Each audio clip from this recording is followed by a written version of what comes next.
I'm Ryan from ExtremeTerrain.com, and this is my review and installation of the JKS front Swaybar Quicker Disconnect System fitting all 2007 and up non-Rubicon JKs. These are available for both 0 to 2 inches of lift and 2.5 to 6 inches of lift, so make sure you get the right ones for your Jeep.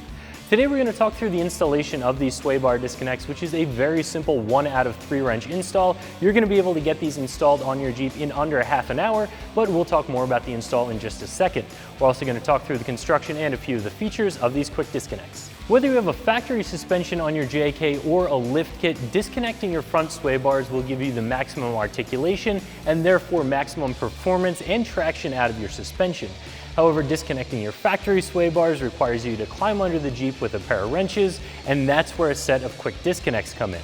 Now, there are a lot of different options for quick disconnects. You can just get the connections themselves and use your factory sway bar end links or whichever sway bar end links came with your lift kit, or you can go with a kit like this that is adjustable, includes the links, also the quick disconnects and the pins so that you have everything you need. A kit like this is going to ensure that you have the proper length sway bar end link. It's going to ensure that it's going to disconnect very easily. These ones in particular are greasable, so they're going to last a good long time and they're going to be quiet, but for all those features you are going to spend a little bit more money. As I mentioned before, these are available for both 0 to 2 and 2.5 to 6 inches of lift, and they are a slightly different design. However, they still do serve the same function. These are for 2.5 to 6 inches of lift, and as you can see, they have a disconnect pin on both the top and the bottom. So when you disconnect these, you're actually going to put the sway bar end link in the glove box, store it somewhere out of the way, whereas with the smaller disconnects, you actually just disconnect the bottom half and swing them up out of the way so they don't get bound up in the suspension. Again, either way, they're going to serve the same function by giving you the maximum articulation when you're off-road. As far as the way these are designed, again, these are adjustable, so you're going to be able to make sure that your sway bar is parallel to the ground when it's halfway through the suspension travel, which is exactly where you want it to be. These will have a jam nut, so once you get them adjusted properly, you can get them tightened down. The disconnect pins on both the top and the bottom are stainless, so you're not going to have to worry about rust, and they're going to continue to function as a disconnect nice and easily for a good long time. And as we said, they do have grease fittings on both the top and the bottom so that you can maintain those. And that really is one of the most important things, and one of the things that I like best about these JKS quicker disconnects, the fact that they are greasable. You can certainly get less expensive sway bar disconnects, but they're not going to be greasable or serviceable, and eventually they're going to wear out and start to make some noise on you. These ones, as long as you service them, keep them greased, they're going to hold up a long time without being chattery.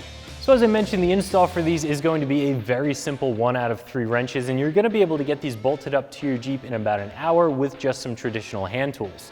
The first step in the process is removing your factory or aftermarket sway bar end links that you currently have installed. Once those are out of the way, you'll go ahead and install the quick disconnect pins for your new JKS quicker disconnects, and then install the end links themselves. Once they're installed, you can loosen up the jam nut and make your adjustments to ensure that the sway bar is parallel to the ground. After that's done, just tighten up the jam nut, make sure you grease the grease fittings, and you're finished. Again, this is something anyone can do in their driveway with some traditional hand tools in about an hour. There are a few different options on the website for a quick sway bar disconnect. These ones are going to be more expensive than some of the other ones out there, but in my opinion, it's worth it. What you're getting here is something that is very high quality, and maybe more importantly, this is going to be greasable and serviceable, so it's going to last a long time.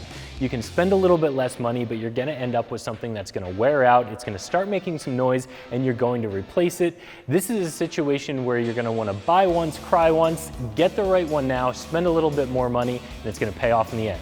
So if you're looking to add a quick sway bar disconnect to the front of your JK to get the maximum articulation and maximum performance out of your suspension off-road, I think this is going to be a great option as long as you have the budget for it.